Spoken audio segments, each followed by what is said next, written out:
ചേട്ടാ, പത്തനംതിട്ട ജില്ലയിലെ അടൂര് പ്രവർത്തിക്കുന്ന ജീവമാതാ കാരുണ്യ ഭവൻ ഒരു അനാഥാലയമാണ്. അവിടെ ഉണ്ടായിരുന്ന അന്തേവാസിയായ ഒരു കുട്ടി പ്രായപൂർത്തിയായതിൻ്റെ പിറ്റേ ദിവസം കല്യാണം കഴിക്കുന്നു.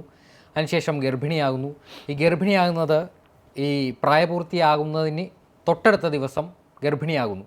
അപ്പോൾ ഇതുമായി ബന്ധപ്പെട്ട് ആരോ കൊടുത്തൊരു പരാതി, ആ പരാതിയിൽ മേൽ അന്വേഷണം ഉണ്ടാകുന്നു. പിന്നീട് അവിടെ ഉണ്ടായിരുന്ന 22ഓളം പെൺകുട്ടികളെ CWC അംഗീകാരമുള്ള മറ്റ് സ്ഥാപനങ്ങളിലേക്ക് മാറ്റാനൊക്കെ തീരുമാനമാകുന്നു. ഈ വിഷയത്തിൽ ഒരു പ്രതികരണം നമ്മുടെ ഭാഗത്തു നിന്ന് ഉണ്ടാവണമെന്ന് ധാരാളം കമൻറ്റുകളായിട്ട് അഭിപ്രായങ്ങൾ നമ്മുടെ സാമൂഹിക മാധ്യമ പോസ്റ്റുകൾക്ക് താഴെ വരുന്നുണ്ട്. അപ്പോൾ അതിൻ്റെ പുറത്താണ് നമ്മൾ ഈ ഒരു ചർച്ച, ആ ഒരു വിഷയത്തെ കുറിച്ച് പറയാൻ ഉദ്ദേശിക്കുന്നത്.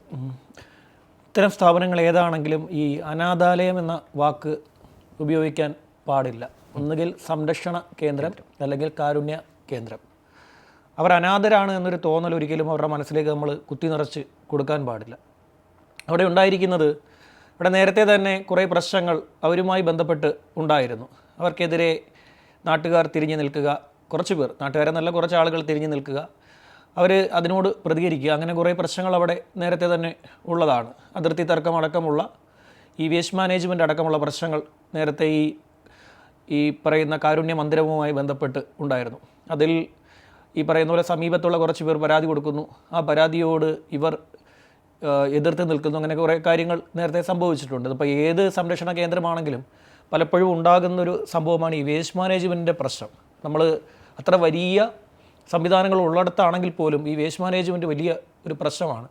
പലപ്പോഴും ചില സമയങ്ങളിലൊക്കെ ഇതിനെ നിയന്ത്രിച്ച് നിർത്താൻ പോലും സാധിക്കാത്ത പ്രശ്നങ്ങൾ ഉണ്ടായിട്ടുണ്ട്. നമ്മൾ നേരത്തെ തന്നെ ഏറ്റുമാനൂരൊരു അമ്മയും 2 മക്കളും മരണപ്പെട്ട സംഭവം ഉണ്ടായിരുന്നല്ലോ.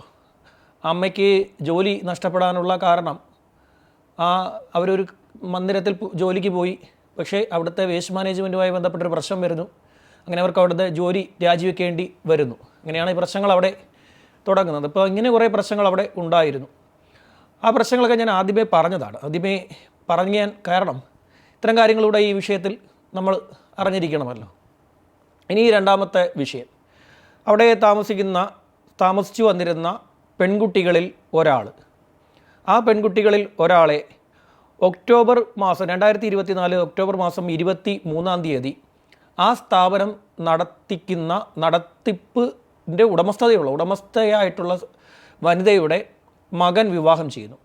വലിയ ആഘോഷമായിരുന്നു സോഷ്യൽ മീഡിയ. അതായത് ഒരു കാരുണ്യ മന്ദിരത്തിലെ അന്തേവാസിയെ അതിൻ്റെ ഉടമയുടെ മകൻ തന്നെ വിവാഹം ചെയ്യുന്നത് ഒരു വലിയ ആഘോഷം പോലെ തന്നെ സോഷ്യൽ മീഡിയ ആഘോഷിച്ചു. അത്രയും വലിയൊരു കാരുണ്യ പ്രവൃത്തി അവർ ചെയ്തല്ലോ എന്ന രീതിയിൽ ആഘോഷിക്കപ്പെട്ടു. അപ്പോൾ തന്നെ നമുക്ക് മനസ്സിലാക്കാവുന്നതേ ഉള്ളൂ, വെറുതെ ഒരു യുവാവ് പെട്ടെന്ന് ചെന്ന് ഒരു യുവതിക്ക് ജീവിതം കൊടുക്കുന്ന കാലഘട്ടമല്ലല്ലോ. ഇവർക്കും പല ബന്ധങ്ങളും ഉണ്ടാകാനുള്ള സാധ്യതയുണ്ട്. ഈ യുവാവിനും പല ബന്ധങ്ങളും ഉണ്ടാകാനുള്ള സാധ്യതയുണ്ട്. ഇപ്പോൾ സ്ഥാപനത്തിൻ്റെ ഉടമ പറയുന്നു, നീ ഇവിടുത്തെ ഒരു കുഞ്ഞിനെ വിവാഹം കഴിക്കൂ എന്ന് പറയണമെങ്കിൽ അയാളുടെ മനസ്സിൽ അത്രയും വിശാലത ഉണ്ടായിരിക്കണം. അപ്പോൾ അത് കണ്ടപ്പോൾ തന്നെ നമ്മൾ ഒരു ക്രൈം റിപ്പോർട്ടർ ആയതുകൊണ്ടായിരിക്കും ആദ്യമേ തന്നെ ഇത് കണ്ടപ്പോൾ ഇതിലെന്തോ കാര്യമുണ്ടെന്നുള്ള ഒരു കാര്യം തോന്നിയിരുന്നു. നമ്മൾ പിന്നെ എല്ലാം ആയപ്പോഴും എല്ലാം നമ്മൾ ചിന്തിക്കുന്നത് ശരിയല്ല, പക്ഷേ ഇങ്ങനെയുള്ള സംഭവങ്ങൾ കാണുമ്പോഴൊക്കെ ഒരു ക്രൈം റിപ്പോർട്ടർ ആയിരിക്കുന്നത് കൊണ്ട് സംശയങ്ങൾ മനസ്സിലിങ്ങനെ തോന്നും. അപ്പോൾ തന്നെ മനസ്സിലിങ്ങനെ ഒരു സംശയം തോന്നി. പക്ഷേ സോഷ്യൽ മീഡിയ വലിയ രീതിയിൽ ആഘോഷിച്ച സമയത്ത് തന്നെ ഇവരെക്കുറിച്ച് എന്തുകൊണ്ട് നിങ്ങൾ പറയുന്നില്ല എന്നൊരു ചോദ്യം ചില പ്രേക്ഷകരൊക്കെ മെസ്സേജായിട്ട് അയച്ച് ചോദിച്ചിട്ടുണ്ടായിരുന്നു. ഇത്രയും നല്ലൊരു പ്രവൃത്തി നടന്നല്ലോ, ആ നല്ലൊരു പ്രവൃത്തിയെക്കുറിച്ച് നിങ്ങൾ എന്തുകൊണ്ട് മിണ്ടുന്നില്ല എന്നായിരുന്നു അന്നത്തെ ഒരു ചോദ്യം. ആ സോഷ്യൽ മീഡിയയിൽ ഒരു ആഘോഷം നടക്കട്ടെ, അതിൻ്റെ കാര്യകാരണങ്ങൾ എന്തോ ആയിക്കോട്ടെ, അത് നമ്മളത് എടുക്കേണ്ട വിഷയമല്ലല്ലോ. അപ്പോൾ അതൊരു നല്ല മാതൃകയാണെങ്കിൽ ആ മാതൃക എല്ലാവർക്കും ഒരു പാഠമായി മുന്നോട്ട് പോകട്ടെ. ഇത്തരത്തിലുള്ള കുഞ്ഞുങ്ങളെ സംരക്ഷിക്കാൻ ആരെങ്കിലുമൊക്കെ വരുന്നെങ്കിൽ അതൊരു വലിയ കാര്യമായിട്ട് തന്നെ കാണാവുന്നതാണ്. പ്രത്യേകിച്ചും അവർക്ക് അറിയാവുന്ന ഒരാൾ തന്നെ. അപ്പോൾ തന്നെ ഒരു പ്രണയബന്ധം അവിടെ സ്മെല്ല് ചെയ്യുന്നുണ്ടായിരുന്നു. ഒരു പ്രണയബന്ധം, പ്രത്യേകിച്ചും ഈ യുവാവ് അവിടെ വരാറുണ്ട്, അവിടെ ഇടപഴകാറുണ്ട്. അപ്പോൾ ആ ഒരു ബന്ധത്തിൽ ഒരു പ്രണയബന്ധം ഉണ്ടാകാനുള്ള സാധ്യത വളരെ കൂടുതലാണ്. അപ്പോൾ അതെന്തോ ആയിക്കോട്ടെ എന്ന് വിചാരിച്ച് നമ്മളത് വിടുകയും ചെയ്തു. ഒക്ടോബർ 9-ാം തീയതിയാണ് ഈ കുട്ടിക്ക് 18 വയസ്സ് തികയുന്നത്. ഒക്ടോബർ 9-ാം തീയതി 2024. ഒക്ടോബർ 23, 2024 ഈ കുട്ടിയുടെ വിവാഹം നടത്തി കൊടുക്കുന്നു. സോഷ്യൽ മീഡിയയുടെ ആഘോഷം നടക്കുന്നു. പിന്നീട് ഈ കുട്ടിയുടെ ഗർഭധാരണം ഉണ്ടാകുന്നു. അത് സംബന്ധിച്ചുള്ള വീഡിയോസൊക്കെ വരുന്നു. ഒരുപാട് സോഷ്യൽ മീഡിയ പ്ലാറ്റ്ഫോമുകളിൽ ഇവരുടെ ഇൻ്റർവ്യൂകൾ നടക്കുന്നു. ഇവർ കുടുംബമായി ഇൻ്റർവ്യൂ നൽകുന്നു. ഇവരുടെ അമ്മയുടെയും മകൻ്റെയും ഒക്കെ പ്രത്യേകം ഇൻ്റർവ്യൂകൾ ആളുകൾ എടുക്കുന്നു. അപ്പോൾ അത്രയും അതിനെ ആ കുട്ടിക്ക് ഒരു വലിയ പരിഗണന കിട്ടുന്നുണ്ട് എന്ന രീതിയിലുള്ള വീഡിയോസൊക്കെ അവർക്ക് തന്നെ ഒരു യൂട്യൂബ് ചാനലും ഉണ്ടല്ലോ. അതിലൊക്കെ തന്നെ ഇതുപോലെ BGM ഇട്ടുകൊണ്ട് പുതിയ വീഡിയോസൊക്കെ കയറി വരികയും ഇൻഫ്ലുവൻസർമാരായിട്ട് അവർ മാറി. അവർ ആ രീതിയിൽ അതെ മൈലേജ് അവർ ഉപയോഗിച്ചു. അവർക്കൊരു അത് തെറ്റൊന്നുമല്ലല്ലോ, തെറ്റല്ല, എല്ലാവരും ഉപയോഗിക്കുന്നതാണ്. ലൈഫ് സ്റ്റൈൽ വ്ളോഗുകൾ അതെ അത് കാണാനും ആളുണ്ടായിരുന്നു. ഇഷ്ടംപോലെ ആളുകൾ ഇത് കാണാനും ഉണ്ടായിരുന്നു. അത് ആരാണെങ്കിലും ഒരു പോപ്പുലാരിറ്റി ആഗ്രഹിക്കുമല്ലോ. ഇത് മനുഷ്യനും പോപ്പുലാരിറ്റി ആഗ്രഹിക്കുന്ന ഒരു കാലഘട്ടമാണ്. ഡിജിറ്റൽ മീഡിയയിൽ ഒരു പോപ്പുലാരിറ്റി എല്ലാവരും ആഗ്രഹിക്കാറുണ്ട്. അപ്പോൾ അങ്ങനെ ഇവർ സോഷ്യൽ മീഡിയയിലൊക്കെ വളരെയധികം വീണ്ടും ആഘോഷിക്കപ്പെട്ടു. ആ കുട്ടിക്ക് ഒരു വലിയ പരിഗണന വീട്ടിൽ കിട്ടുന്നുണ്ട്. ആ രീതിയിൽ സന്തോഷത്തോടു കൂടി ഈ സംഭവമൊക്കെ ഇങ്ങനെ പോകുന്ന സമയത്താണ് ജൂൺ 2 ഈ വിവാഹം ഈ കുട്ടിയുടെ പ്രസവം നടക്കുന്നത്. ഇതൊരു സ്വകാര്യ ആശുപത്രിയിലായിരുന്നു. ഇത് വളരെ കോംപ്ലിക്കേറ്റഡ് ആയിരുന്നു എന്നാണ് അവർ പലതവണ വിശദീകരിച്ചിട്ടുള്ളത്. അങ്ങനെ ഈ കുഞ്ഞിന് ഹൃദയ സംബന്ധമായ പ്രശ്നങ്ങൾ നേരിട്ടിട്ടുണ്ട്. അത് 7-ാം മാസത്തിലെ മാസം തികയാതെയുള്ള പ്രസവമാണ് നടന്നത്. അതിൻ്റെ പ്രശ്നങ്ങളുണ്ടായിരുന്നു എന്നൊക്കെ പറഞ്ഞ് അങ്ങനെ കുറേ കാര്യങ്ങൾ ഇവർ വിവരിച്ചു. അങ്ങനെ വിവരിച്ചപ്പോൾ കുട്ടിക്ക് വേണ്ടി പ്രാർത്ഥിക്കാൻ ഒരു ജനക്കൂട്ടം സോഷ്യൽ മീഡിയയിൽ രംഗത്തെത്തി. ആരാണെങ്കിലും എന്താ പറയുക വന്ന് കുഞ്ഞിനൊന്നും സംഭവിക്കല്ലേ എന്നൊക്കെ പറഞ്ഞ് അവർ ഈ പറയുന്ന പോലെ വന്ന് പറഞ്ഞിട്ട് പോയി. അതിനിടെയാണ് ഇവർ കുഞ്ഞിനെ പ്രദർശിപ്പിച്ചത്. കുഞ്ഞിനെ പ്രദർശിപ്പിച്ചതോടുകൂടി ഈ കാര്യങ്ങൾ കൈവിട്ടു. കുഞ്ഞിനെ പ്രദർശിപ്പിച്ചപ്പോൾ കുഞ്ഞിൻ്റെ മുഖഭാവങ്ങൾ കണ്ട ആളുകൾ ഈ കുഞ്ഞ് മാസം തികഞ്ഞ് പ്രസവിച്ചതല്ല എന്നൊരു ചർച്ച സോഷ്യൽ മീഡിയയിൽ അഴിച്ചുവിട്ടു. ഈ സോഷ്യൽ മീഡിയ ഞാൻ പറഞ്ഞിട്ടുണ്ടല്ലോ, സോഷ്യൽ മീഡിയ ഇന്ന് നമ്മളുടെ കൊമ്പിലിരുന്ന് നമുക്ക് ഷെയ്ക്കാണ്ടി തരുന്ന അതേ സോഷ്യൽ മീഡിയ തന്നെ നാളെ അടുത്ത കൊമ്പിൽ ചാടി നമ്മുടെ മരത്തിലേക്ക് കല്ലെറിയും. അതാണ് സോഷ്യൽ മീഡിയ. അതെങ്ങോട്ടും പോകും, നമുക്കൊന്നും പറയാൻ പറ്റില്ല. നമ്മളത് എങ്ങനെ പോകുന്നോ എങ്ങനെ വരുമെന്നൊന്നും നമുക്ക് പറയാൻ പറ്റില്ല. ഇത് കുറച്ച് ദിവസമായി സോഷ്യൽ മീഡിയയിൽ, അതായത് കൃത്യമായി പറഞ്ഞാൽ ജൂൺ 5-ാം തീയതി മുതൽ വ്യാപകമായിട്ടുള്ള ചർച്ച ഇതിൽ സോഷ്യൽ മീഡിയയിൽ അഴിച്ചുവിട്ടു. സോഷ്യൽ മീഡിയയിൽ അഴിച്ചുവിട്ടപ്പോൾ അതായത് ഈ കുട്ടിയുടെ കുഞ്ഞ് മാസം തികയാതെ അല്ല പ്രസവിച്ചത്. അതിൻ്റെ ശരീരഘടന കണ്ടാൽ തന്നെ മനസ്സിലാകും. മാത്രമല്ല പെട്ടെന്ന് ഒരു മാസം തികയാതെ പ്രസവിച്ച ഒരു കുഞ്ഞിനെയും അമ്മയും പെട്ടെന്നൊരു സ്വകാര്യ ആശുപത്രി ഡിസ്ചാർജ് ചെയ്യില്ല. ഇതൊക്കെ നന്നായി അറിയാവുന്ന ആൾക്കാർ ഇഷ്ടം പോലെ ഉണ്ടല്ലോ. അപ്പോൾ അത്തരം ആളുകൾ ഇതുകൂടി ചേർത്ത് വെച്ച് കൊടുത്തു. അതോടുകൂടി ഈ ചർച്ച വളരെ സ്ട്രോങ് ആയി. ചർച്ച സ്ട്രോങ് ആയതോടുകൂടി ശിശുക്ഷേമ സമിതിക്ക് ആദ്യം പോലീസിലേക്കൊരു പരാതി എത്തി. പോലീസിലേക്ക് പരാതി എത്തിയതിലൊന്നും പേരുകൾ ഉണ്ടാകാത്തതിനാൽ പോലീസ് ഇതിനെ വളരെ സീരിയസ് ആയിട്ട് എടുത്തില്ല. പിന്നീടാണ് ഇത് CWC ചൈൽഡ് വെൽഫെയർ കമ്മിറ്റിയിലേക്ക് പരാതിയുമായി എത്താൻ പോകുന്നത്. അങ്ങനെ പരാതിയുമായി എത്തിയപ്പോൾ ചൈൽഡ് വെൽഫെയർ കമ്മിറ്റി അംഗങ്ങൾ ഇവിടെ എത്തുകയും ഇവരുടെ കാര്യങ്ങളൊക്കെ ചോദിച്ചറിയുകയും ചെയ്തു. അന്ന് ഈ കുട്ടി ഇവരോട് ചൈൽഡ് വെൽഫെയർ കമ്മിറ്റി അംഗങ്ങളോട് പറഞ്ഞ മൊഴി എന്ന് പറയുന്നത്, തനിക്ക് ഒക്ടോബർ 9-ാം തീയതി 18 വയസ്സ് തികഞ്ഞു. ഒക്ടോബർ 10-ാം തീയതി ഞങ്ങൾ പുറത്തു പോയപ്പോഴാണ് ആ സമയത്താണ് ഞാൻ ഗർഭിണിയാകുന്നതെന്നാണ് ഞാൻ വിശ്വസിക്കുന്നത് എന്നാണ് ഈ കുട്ടി മറുപടി പറഞ്ഞത്. ഇത് വളരെ ഗുരുതരമായിട്ടുള്ള ഒരു മൊഴിയായിപ്പോയി. മൊഴി എന്ന് പറയുന്നത്, ഈ കുട്ടി വിവാഹം കഴിക്കുന്നതിന് മുമ്പ് തന്നെ ഒരു സംരക്ഷണ കേന്ദ്രത്തിലെ അംഗമാണല്ലോ. സംരക്ഷണ കേന്ദ്രത്തിലെ അംഗങ്ങളെ സംരക്ഷണ കേന്ദ്രത്തിൻ്റെ ഉടമയ്ക്കും അപ്പുറം ശിശുക്ഷേമ സമിതിക്ക് അവരുടെ കാര്യത്തിൽ ഒരു കരുതൽ ഉണ്ട്. അവരുടെ ചട്ടങ്ങളും നിയമങ്ങളും പാലിച്ചുകൊണ്ട് മാത്രമേ ഇവരെ പുറത്തു കൊണ്ടുപോകാൻ പാടുള്ളൂ. അതിന് കൃത്യമായൊരു ചട്ടമുണ്ട്. അതുപോലെ തന്നെ ഇവരെ എവിടെ പഠിപ്പിക്കണം, ഏത് സ്കൂളിൽ പഠിപ്പിക്കണമെന്ന് പോലും തീരുമാനമെടുക്കാറുള്ളത് ശിശുക്ഷേമ സമിതിയാണ്. ഇവരുടെ ആഹാരക്രമം പോലും നിശ്ചയിക്കുന്നതും ഒക്കെ തന്നെ ശിശുക്ഷേമ സമിതിയാണ്. മാസാമാസം അവിടുത്തെ അംഗങ്ങൾ വന്ന് ഇവരുടെ സുഖവിവരങ്ങൾ അന്വേഷിക്കാറുണ്ട്. ഇത് സംബന്ധിച്ച് റിപ്പോർട്ട് അവർ തയ്യാറാക്കാറുണ്ട്. ഇത്തരം വളരെ ഉത്തരവാദിത്തത്തോടു കൂടി പ്രവർത്തിക്കുന്ന ഒരു സ്ഥാപനമാണ് ഈ CWC. അങ്ങനെ പറഞ്ഞ മൊഴിയിൽ നിന്നും CWC പോലീസിനോട് റിപ്പോർട്ട് നേടി. പോലീസിനോട് ഇവർ ലഭിച്ച മൊഴി പോലീസിന് കൈമാറി. ഇത് പ്രകാരം അടൂർ പോലീസ് ഈ സംഭവങ്ങളെ പരിശോധിക്കുകയും പോലീസ് ഈ സ്വകാര്യ ആശുപത്രിയിലെ ഡോക്ടറെ നേരിൽ പോയി കാണുകയും അദ്ദേഹത്തിൻ്റെ മൊഴിയെടുക്കുകയും ചെയ്തു. അദ്ദേഹത്തിൻ്റെ മൊഴി പ്രകാരം ഇത് മാസം തികയാതെ പ്രസവിച്ച കുഞ്ഞല്ല. CWC അവിടെ ചെന്നപ്പോഴും അവർക്കും ഈ ഡോക്ടർ നൽകിയിരിക്കുന്ന മൊഴി ഇതാണ്, ഇത് മാസം തികയാതെ പ്രസവിച്ച ഒരു കുഞ്ഞല്ല എന്നുള്ളൊരു മൊഴിയാണ് നൽകിയിരിക്കുന്നത്. പക്ഷേ പെൺകുട്ടി ആവർത്തിച്ച് പറയുന്നുണ്ട് ഇത് തൻ്റെ 7ാം മാസത്തിൽ പ്രസവം നടന്നു എന്നുള്ളതാണ് ഈ പെൺകുട്ടി യുവതി. അതെ, സിസേറിയനായിരുന്നു എന്ന് യുവതി പറയുന്നത്, കോംപ്ലിക്കേറ്റഡ് ആയിട്ടുള്ള കാര്യങ്ങളായിരുന്നു എന്ന് പറയുന്നുണ്ട്. അപ്പോൾ ഒരുപക്ഷേ ഈ യുവതി പറഞ്ഞത് ശരിയായിരിക്കാം, 7ാം മാസത്തിലുള്ള പ്രസവം ആയിരിക്കാം സംഭവിച്ചിരിക്കുന്നത്. ചില ഹോസ്പിറ്റലുകൾ ഇക്കാര്യങ്ങളൊക്കെ മറച്ചു വെക്കാറുണ്ട്. അതായത് നേരത്തെ തന്നെ അവരുടെ മേളിൽ പ്രശ്നങ്ങൾ വരാൻ സാധ്യതയുള്ള കാര്യങ്ങളിൽ അവർ ചിലപ്പോൾ ചില നിലപാടുകൾ സ്വീകരിക്കാറുണ്ട്. സാധ്യതയുണ്ടെന്നാണ് നമ്മൾ പറയുന്നത്. അതെ, അത്തരമൊരു സാധ്യതയുണ്ട്. അവരുടെ മേലിൽ എന്തെങ്കിലും ഒരു കുഴപ്പം വന്ന് ചാടാൻ സാധ്യതയുണ്ടെങ്കിൽ അവരതിൽ നിന്ന് കൈ കഴുകാൻ ശ്രമിക്കാറുണ്ട്. ഇവിടെ ഒരു യുവതി, മരണപ്പെട്ട ഒരു യുവതി അബോർഷൻ ചെയ്ത ശേഷമാണ് മരിച്ചത്. ആ ഹോസ്പിറ്റൽ വളരെ വിദഗ്ധമായി അവർ തലയൂരി മാറി. അവർ ഈ വിഷയത്തിൽ നിന്നും തലയൂരി. ആ യുവതിക്ക് ആ കുഞ്ഞിൻ്റെ കുഞ്ഞിൻ്റെ ആ വയറ്റിലുള്ള കുഞ്ഞിന് ആരോഗ്യ പ്രശ്നങ്ങൾ കടുത്തതായതിനാലാണ് അതിന് ഇത്തരമൊരു നടപടി സ്വീകരിക്കേണ്ടി വന്നത് എന്ന രീതിയിൽ അവരതിൽ നിന്ന് തലയൂരി. അതുകൊണ്ട് ഞാൻ പറഞ്ഞതാണ്, ചില ആശുപത്രികളെ സംബന്ധിച്ചൊക്കെ നമുക്ക് ആരോപണങ്ങൾ, എല്ലാ ആശുപത്രികളും നല്ലതെന്ന് നമ്മൾ പറയുന്നില്ല. ചില ആശുപത്രികളെയൊക്കെ സംബന്ധിച്ച് വലിയ ആരോപണങ്ങളുണ്ട്. കൊച്ചിയിലൊരു ആശുപത്രിയെ സംബന്ധിച്ചുണ്ടായ ഒരു ആരോപണം അവയവം അടിച്ചുകൊണ്ട് വന്ന, അതുകൊണ്ട് ഒരു ചാനലിൻ്റെ ഒരു ലോഞ്ചിങ് ടൈമിലെ ബ്രേക്കിംഗ് ന്യൂസ് ആയിരുന്നു. അതെ, അങ്ങനെ ഒരു വലിയ വാർത്തകളൊക്കെ വന്നിട്ടുള്ള കാലഘട്ടം കൂടിയാണ്.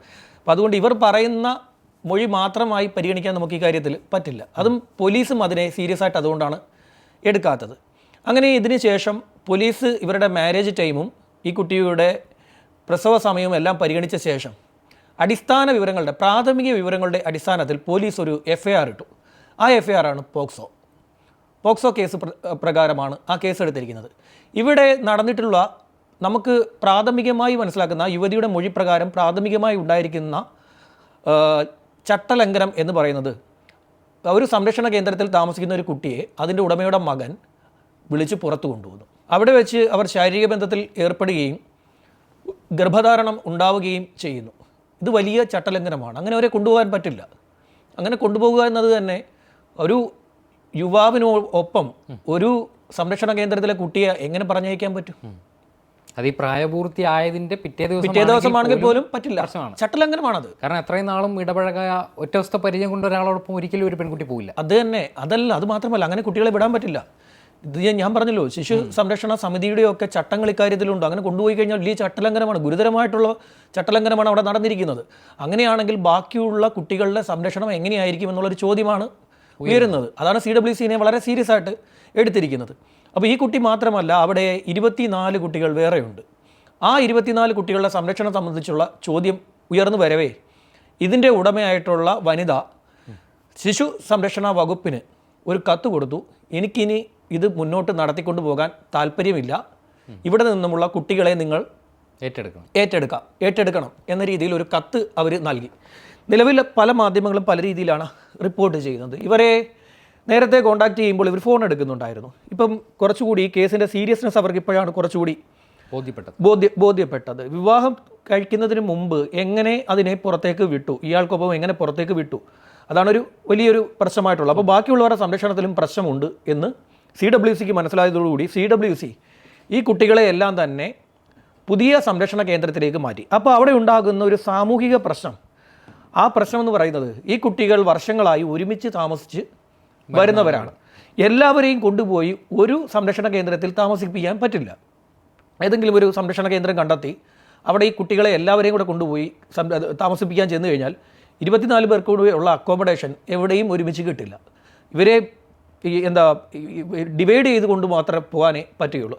അപ്പോൾ ഉണ്ടാകുന്ന ഒരു വലിയ പ്രശ്നം എന്ന് വെച്ച് കഴിഞ്ഞാൽ ഈ കുട്ടികൾക്ക് മാനസികമായിട്ടുള്ള വലിയ ബുദ്ധിമുട്ട് നേരിടാനുള്ള സാധ്യതയുണ്ട്. ഇപ്പോൾ തന്നെ ശിശു സംരക്ഷണ സമിതി പറയുന്നത് ഫ്രണ്ട്സായിട്ടിരിക്കുന്നവരെ എല്ലാം ഒരുമിച്ച് താമസിപ്പിക്കാം, ബാക്കിയുള്ളവരെ അങ്ങോട്ടും ഇങ്ങോട്ടും ഡിവൈഡ് ചെയ്ത് കൊണ്ടുപോകാം എന്നുള്ളതാണ്. അതും വലിയ പ്രശ്നങ്ങൾ ഉണ്ടാക്കും. ഈ കുട്ടികളിൽ ആരാണ് ഏറ്റവും നല്ല ഫ്രണ്ടെന്ന് പറയാൻ പറ്റില്ല. ചിലപ്പോൾ 24 പേര് ഒരൊറ്റ ടീമായിരിക്കും. അങ്ങനെയൊരു പ്രശ്നം കൂടി, അങ്ങനെയൊരു സാമൂഹിക പ്രശ്നം ഇക്കാര്യത്തിൽ ഉയർന്നു വന്നിട്ടുണ്ട്. അതിനെ എങ്ങനെ നേരിടണം എന്നുള്ളതാണ് ഇവിടെ ഉണ്ടാകുന്ന വലിയൊരു ചോദ്യം. ഇപ്പം നിലവിൽ നോക്കുമ്പോൾ ഈ കുട്ടിയുടെ പ്രസവം നടന്നിരിക്കുന്നത് ജൂൺ 2-ന്. ഒക്ടോബർ 23-ന് വിവാഹം നടക്കുന്നു. കുട്ടി പറഞ്ഞിരിക്കുന്നത് ഒക്ടോബർ 10-ന് പുറത്തുപോയി എന്ന് പറയുന്നു. എങ്ങനെ നോക്കിയാലും 7.5 മാസം അത്രയുമാണ് ഈ കുട്ടിയുടെ ഗർഭധാരണത്തിൻ്റെ കാലഘട്ടം ഉണ്ടായിരുന്നത് എന്നാണ് പറയുന്നത്. അത് കണക്ക് നോക്കുമ്പോൾ ഇവരുടെ മൊഴി പ്രകാരം അത്രയേ ഉണ്ടായിട്ടുള്ളൂ. പക്ഷേ ഡോക്ടർ പറയുന്നത് പൂർണ്ണമായിട്ടും പൂർണ്ണ വളർച്ചയെത്തിയ ഒരു കുഞ്ഞാണ് ജനിച്ചത് എന്ന് ഡോക്ടർ പറയുന്നുണ്ട്. ഇവിടെ ഇവർ തന്നെ ഉണ്ടാക്കി വെച്ചിരിക്കുന്ന ഒരു കുഴപ്പമാണ്. ഇവർ തന്നെ ഉണ്ടാക്കി വെച്ച കുഴപ്പം, യൂട്യൂബിൽ ഇതുപോലെ ഓരോ വീഡിയോയും എടുത്തിട്ടുകൊണ്ടിരുന്നപ്പോൾ ഇതൊക്കെ കാണുന്നവർക്ക് കാര്യങ്ങളൊന്നും അറിയില്ല, ഞങ്ങൾ പറയുന്നത് എല്ലാവരും കേട്ടുകൊള്ളും എന്നൊരു വിശ്വാസം ഇവരുടെ മനസ്സിലുണ്ടായി. പക്ഷേ അങ്ങനെയല്ല എന്ന് ആദ്യം ഒരു ബോധ്യം ഉണ്ടായിരുന്നെങ്കിൽ ഈ കാര്യങ്ങൾ ഇനിയിപ്പോൾ സംഭവിക്കാൻ പോകുന്നൊരു കാര്യം, ഈ കാര്യങ്ങൾ ഞാൻ പറഞ്ഞത് അതിനെ മറയ്ക്കാമെന്നല്ല, ഈ കാര്യങ്ങൾ ഇവർ പറയുന്നത് ശരിയാണെങ്കിൽ പോലും ആ ശരിയായ വശം ഉൾക്കൊള്ളാൻ പറ്റുമായിരുന്നു. ഇപ്പോൾ ഉണ്ടാകുന്നൊരു കാര്യം, ഈ കുട്ടിയുടെ ശാസ്ത്രീയ പരിശോധന നടക്കും. ഈ കുഞ്ഞിൻ്റെ ശാസ്ത്രീയ പരിശോധന നടക്കും. ശാസ്ത്രീയ പരിശോധന നടക്കുമ്പോൾ ഉണ്ടാകുന്നൊരു കാര്യം, ഈ കുഞ്ഞ് പൂർണ്ണ വളർച്ചയിൽ എത്തിയതാണെങ്കിൽ നിലവിലിട്ടിരിക്കുന്ന FIR-ൽ ഇവരുടെ 2 പേരുടെയും പേരുകൾ കയറും. ഒന്ന് ഈ നടത്തിപ്പ് ഉടമസ്ഥതയുടെയും മകൻ്റെയും പേരുകൾ പോക്സോ കേസിൽ FIR-ൽ കയറും. സ്വാഭാവികമായിട്ടും പോക്സോ കേസാണ്, ജയിലിൽ പോകേണ്ടി വരും. ജാമ്യം കിട്ടാനും ഒരുപാട് സമയം വേണ്ടി വരും. ഈ കുട്ടിക്കുണ്ടാകുന്നൊരു പ്രശ്നം, ഈ കുട്ടി നിലവിൽ ഒരു സംരക്ഷണം ഇല്ലാതിരുന്ന കുട്ടി സംരക്ഷണ കേന്ദ്രത്തിൽ എത്തിയതാണല്ലോ. ഈ കുട്ടിയെ വനിതാ ശിശു സംരക്ഷണ കേന്ദ്രത്തിലേക്ക് മാറ്റും. അതായത് വീണ്ടും ഈ കുഞ്ഞിനെയും കൊണ്ട് ഈ യുവതി അത്തരത്തിലൊരു കേന്ദ്രത്തിലേക്ക് പോകേണ്ടി വരും. അവിടെ ഈ ചോര കുഞ്ഞിനെയും കൊണ്ട് ഈ കഴിയേണ്ടി വരും ഈ യുവതിക്ക്. അതും ഒരു വലിയ മാനസിക പ്രശ്നമാണ്. ഒരു കുഞ്ഞ്, അതിന് നല്ല സൗകര്യത്തോടെ വളരേണ്ട ഒരു കുഞ്ഞിന് അത്തരത്തിലൊരു സാഹചര്യത്തിലേക്ക് എത്തേണ്ടി വരുന്നതും ഒരു വലിയ പ്രശ്നമാണ്. ഇപ്പോഴും പോലീസ് പറയുന്നില്ല, ഇതിൻ്റെ ശാസ്ത്രീയമായിട്ടുള്ള പരിശോധനയ്ക്ക് ശേഷമേ ഉറപ്പിക്കാൻ പറ്റുമെന്നാണ് പോലീസ് പറയുന്നത്. അതുകൊണ്ടാണ് നമ്മൾ ഈ വിഷയത്തെക്കുറിച്ച് വളരെ ന്യൂട്രലായിട്ട് സംസാരിച്ചത്. ഇതൊരു മുൻധാരണയോടുകൂടി അവിടെ പീഡനം നടന്നു, ആ പീഡനം നടന്നിരിക്കുകയാണ്, അതിൻ്റെ ഉടമ അവിടെയുള്ള ഒരു കുട്ടിയെ പീഡിപ്പിച്ചു, ഗർഭിണിയാക്കി എന്നൊക്കെയുള്ള രീതിയിൽ കൊടുക്കുകയാണെങ്കിൽ, നമ്മൾ ആ രീതിയിൽ ചർച്ച ചെയ്യുകയാണെങ്കിൽ, നാളെ ഈ വിഷയത്തിൻ്റെ ഒരു വശം, ഇത് ഈ 7-ാം മാസത്തിലെ പ്രസവമാണ് നടന്നിട്ടുള്ളത് എന്ന രീതിയിൽ ശാസ്ത്രീയ തെളിവുകൾ വരികയാണെങ്കിൽ നമുക്ക് ഈ പറഞ്ഞ് മാറ്റി പറയാൻ പറ്റും. നമ്മൾ പറഞ്ഞത് ഒരു ചട്ടലംഘനം അവിടെ നടന്നിട്ടുണ്ട്. ആ ചട്ടലംഘനം ആണ് ഇപ്പോൾ നമ്മുടെ പ്രാഥമികമായി നമുക്കറിയാവുന്ന കാര്യം. നമ്മൾ ഈ വിഷയത്തെ ആ രീതിയിൽ പരിഗണിക്കാൻ പറ്റുകയുള്ളൂ. എല്ലാവർക്കും നമുക്ക് ആ കുട്ടിയെ എവിടെയെങ്കിലുമൊക്കെ കൊണ്ടാക്കാമെന്നൊക്കെ പറയാം. പക്ഷേ ഒരു പൊടി കുഞ്ഞിനെയും കൊണ്ട് അതെവിടെ പോകും? ആ ജീവിക്കുന്ന ഒരു സാഹചര്യം വലിയ പ്രശ്നമല്ലേ. ഒരു വനിതാ ശിശു സംരക്ഷണ കേന്ദ്രത്തിലേക്ക് കൊണ്ടുപോയാൽ അവിടെ എത്രത്തോളം അമ്മയ്ക്കും കുഞ്ഞിനും പരിഗണന കിട്ടുമെന്നുള്ളതൊക്കെ ഈ കോംപ്ലിക്കേറ്റഡ് ആണെന്ന് ആ കുട്ടിയും പറയുന്നുണ്ടല്ലോ, ആ യുവതിയും പറയുന്നുണ്ട്. അങ്ങനെ പ്രശ്നം കൂടി ഇതിനകത്ത് ഉണ്ട്. അപ്പം എന്തെങ്കിലും വ്യക്തമായ വിവരങ്ങൾ കിട്ടുമ്പോൾ നമുക്ക് വ്യക്തമായ വിവരങ്ങൾ കിട്ടുമ്പോൾ ഇപ്പോൾ എന്തായാലും ഇവിടെ ഒരു ചട്ടലംഘനം, ആ യുവതിയുടെ മൊഴി ഒന്നുകിൽ പറഞ്ഞതിലെ പ്രശ്നമാണോ എന്ന് നമുക്ക് പറയാൻ പറ്റില്ല. പെട്ടെന്ന് ഉദ്യോഗസ്ഥർ വന്ന് കാര്യങ്ങൾ ചോദിച്ചപ്പോൾ മൊഴിയിൽ ഇതുപോലെയൊക്കെ വിളിച്ച് പറഞ്ഞതാണോ എന്നും നമുക്ക് പറയാൻ പറ്റില്ല. ഏതായാലും ഇതിൻ്റെ ശാസ്ത്രീയമായിട്ടുള്ള പരിശോധന നടക്കുമ്പോൾ മാത്രമേ, ഈ കുഞ്ഞിൻ്റെ ശാസ്ത്രീയ പരിശോധനയിൽ മാത്രമേ ഇതിൻ്റെ ഈ പൂർണ്ണ വളർച്ച എത്തിയിട്ടുണ്ടോ എന്ന് പറയാൻ പറ്റൂ.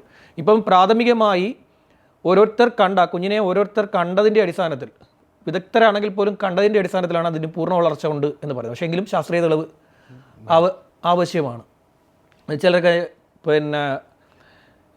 ഈ ശാസ്ത്രീയ പ്രശ്നം എന്ന് പറഞ്ഞാൽ, ഈ എപ്പോഴും ശാസ്ത്രീയ തെളിവുകൾ എല്ലാത്തിനും ഈ ബേസാണ്, അടിസ്ഥാനമാണ്, അത് ആവശ്യമാണ്.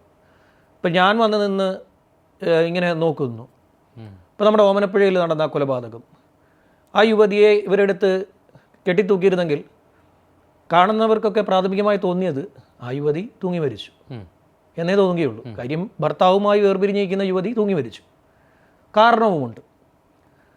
പ്രത്യേകിച്ച് പിന്നെ പരിശോധനയുടെ ആവശ്യമില്ല. പോസ്റ്റ്മോർട്ടം ടേബിൾ കൂടി ഇത് തെറ്റിപ്പോയാൽ ഒരു കൊലപാതകം ആത്മഹത്യയായി മാറുമായിരുന്നു.